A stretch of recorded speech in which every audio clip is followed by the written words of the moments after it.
하나님 말씀 열왕기상 21장 1절에서 29절을 같이 봉독을 했습니다. 우리 이 말씀 가지고 나봇의 하나님이라고 하는 제목으로 우리 하나님 말씀 증거하겠습니다. 아합 왕의 이야기, 나봇의 포도원을 차지하는 그 이야기죠. 굉장히 잘 알려져 있는 그러한 이야기입니다. 우리가 다시 한번 읽어봤지만 어떠세요? 여러분, 아합이라고 하는 사람의 캐릭터, 아합 왕의 캐릭터를 보면은 한마디로 계속해서 무슨 일을 벌이고 나면 근심하고 답답해가지고 어쩔 줄 몰라서 이렇게 밥도 안 먹고 그리고 그렇게 막 풀이 죽어서 돌아다니고 이제 그런 캐릭터입니다. 우리가 한마디로 이걸 모질이다 이렇게 표현을 하는데 그런 성향을 보이죠. 그리고 또 아합의 아내로 등장하는 이세벨을 보면은 하나님의 법도를 전혀 모르는 사람이죠. 쉽게 얘기해서. 왜냐하면 이제 이방 출신이니까. 그래서 법도 없는 나쁜 엑스, 우리가 이렇게 표현을 할 수가 있을 것 같고, 그리고 나봇을 통해서 하는 말씀이 있어요. 나봇을 통해서 하는 말씀은 사실 이제 요즘에 우리가 함께 공부하고 있는 기후변화 거기와 관련된 것인데, 거기서도 우리가 배웠죠. 땅은 하나님의 것이다. 땅은 하나님의 것이다 라고 하는 하나님의 선포가 있는데, 이 나봇은 바로 이제 그것을 이야기하고 있죠. 땅은 하나님의 것이다. 그래서 아합이 이제 차지하고 싶어서 네 포도 나한테 줘라 이렇게 이야기했을 때 땅은 하나님의 것이기 때문에 내가 줄 수 없다라고 그 하나님의 말씀을 나봇이 선포를 하는 것을 볼 수가 있습니다. 그런데 여기 보면은, 오늘 말씀 보면은 또 한 부류의 사람이 등장을 하죠. 패거리들이 등장을 합니다. 특별히 이들을 뭐라고 표현을 하냐면 아합에게 속한 자들이라고 표현을 하고 있어요.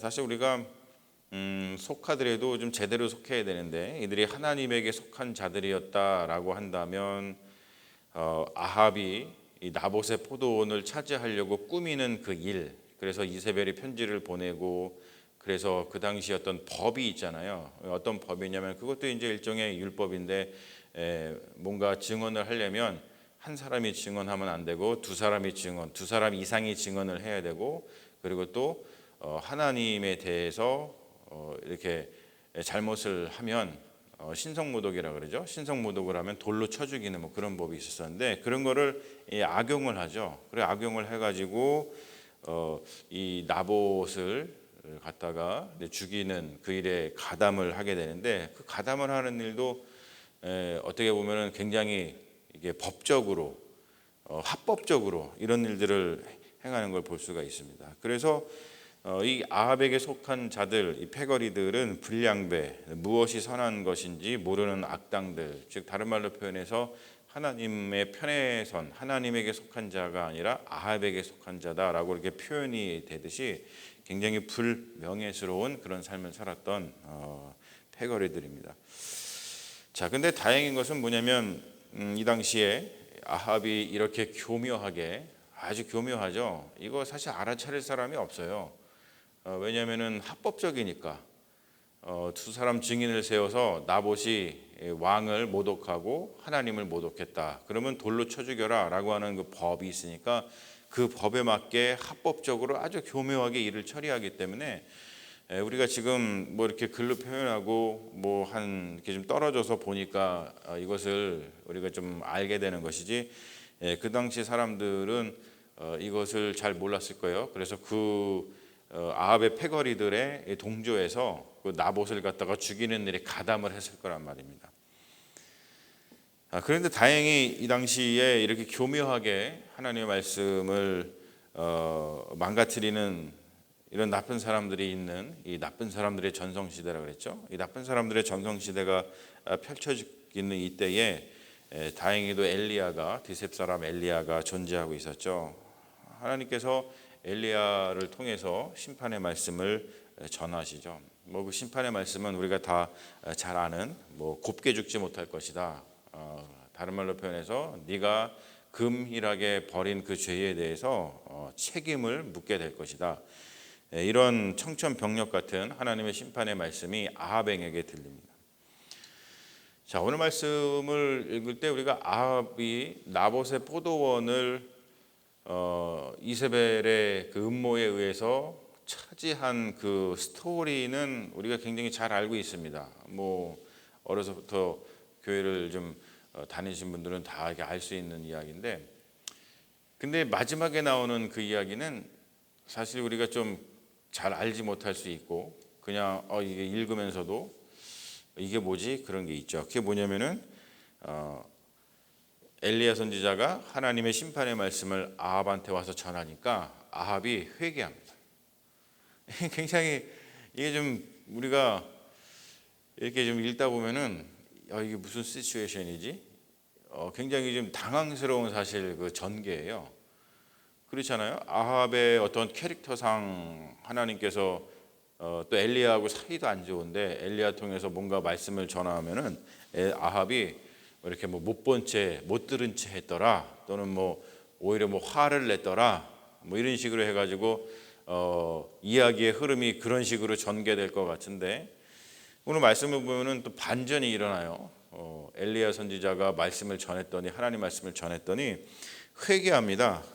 회개를 아주 제대로 하죠. 뭐라고 여기 나와 있습니까? 아합이 이 모든 말씀을 들을 때에 그의 옷을 찢고 굵은 배를 몸에 들이고 금식을 하고, 그리고 굵은 배에 누워서 풀이 죽어 다니더라. 그러니까 금식을 할 때 아주 전형적인, 아주 정석대로 금식을 하잖아요. 그렇죠? 지금 보면은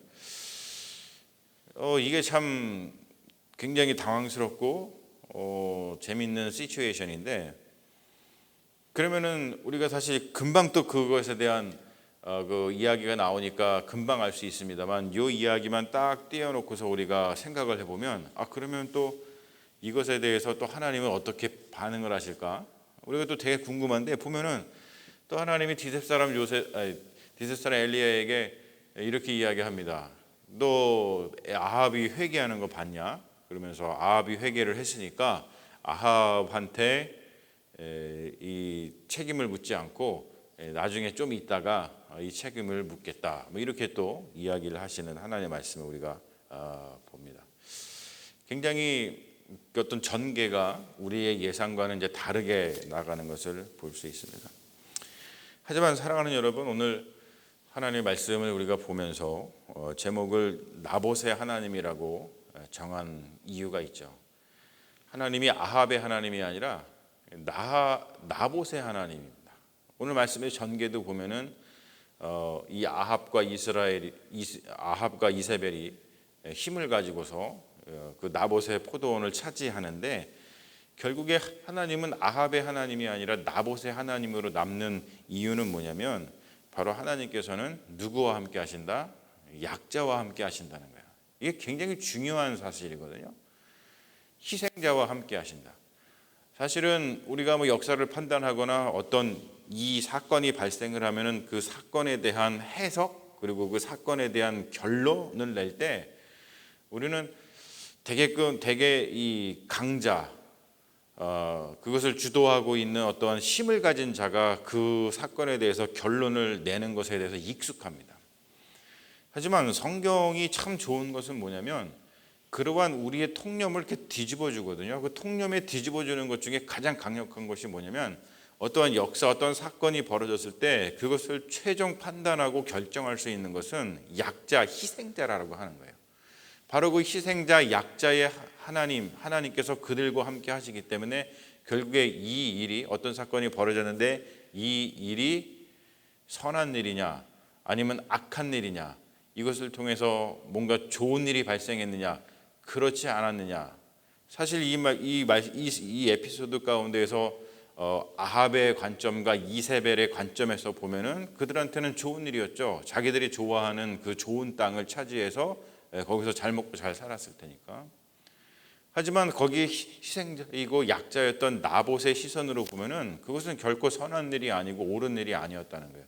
누구의 시선으로 보느냐에 따라서 그 사건의 어떠한 선악의 판단을 할 수 있는 것이죠. 그럴 때에 중요한 게 뭐냐면 그 약자의 시선으로, 희생자의 시선으로 우리가 그 사건을 봐야 되는데, 왜냐하면 하나님께서는 약자의 하나님, 희생자의 하나님인 것을 우리가 말씀을 통해서 계속해서 확인하기 때문에 그렇습니다.